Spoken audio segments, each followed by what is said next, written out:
Laure. Non, mais comme je n'ai pas lu Franz-Olivier Gisbert, j'avais une question à lui poser sur 2 points. D'abord, votre livre est passionnant parce qu'il se lit comme on boit un bon verre de vin. Il est goulayant, vous vous mettez en scène, vous n'avez pas connu le général de Gaulle, et d'ailleurs vous en êtes fort mari, mais donc vous vous mettez en scène. Et à 2 reprises, à l'intérieur du livre, moi qui n'ai pas lu votre bouquin, vous dites 2 choses. J'ai vexé, hein. Vous dites 2 choses. Vous dites, moi qui vis à Marseille et qui suis très content de vivre à Marseille, je m'aperçois qu'il y a de moins en moins de Français quand je marche entre chez moi. Non, de gens qui parlent français, attention. D'accord. Alors laissez-moi terminer. Ouais. Moi qui n'ai pas lu votre bouquin, j'ai noté aussi qu'à un moment vous dites, à propos du général de Gaulle et de ses positions pendant la guerre d'Algérie, vous dites...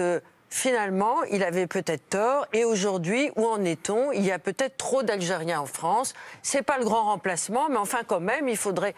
Alors, où vous en êtes, vous, idéologiquement? Alors, pour les citations, pour les citations, Madame la procureure, je vais répondre. Pour les citations, d'abord, au début, Madame la procureure... Madame la procureure... Je ne suis qu'une lectrice qui m'étonne de ses propos un peu inquiétants. Vous savez quoi, je l'ai sous les yeux, la citation. J'y vais? Alors, la citation, elle est simple. C'est parler français. J'habite Marseille, capitale française du cosmopolitisme, ville-monde où je suis heureux et où je me sens chez moi. Mais souvent, quand je me rends à pied à la gare Saint-Charles en passant par la Canebière, j'ai le cœur serré parce que pendant le trajet, je n'ai entendu personne ou presque parler français. Que va-t-il arriver à notre langue?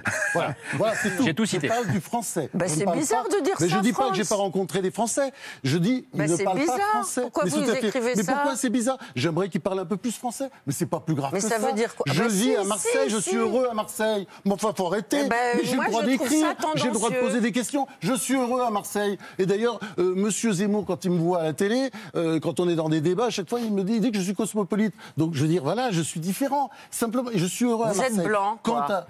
Bah oui, et fier de l'être. Mais je suis pas gêné. Je suis pas gêné de vivre à Marseille. Il n'y a pas assez de blanc autour de vous. Mais je vois pas de Gaulle dans cette... C'est quoi ces Non, on est sorti de Gaulle, là. Sérieusement. Mais non, mais c'est pas la différenciation, mais excusez-moi. Non, mais moi, franchement, sous votre plume, je ne l'ai pas compris. Je ne l'ai pas compris, c'est pour ça que je vous pose la question. Je crains qu'il n'y ait pas assez de blanc. Enfin, ça veut dire quoi? C'est pas ça que je dis. Je parle du français, de la langue française. J'aime la langue française. J'aime la francophonie, je crois que vous aussi. Candidater à l'Académie française, vous n'entendrez que du français. Je ne suis pas candidat à l'Académie française, mais j'aime entendre le son de la langue française. C'est normal. Et l'autre passage? Et l'autre passage, alors, de quoi s'agit-il exactement? Alors moi, je ne sais pas de quoi on parle, là.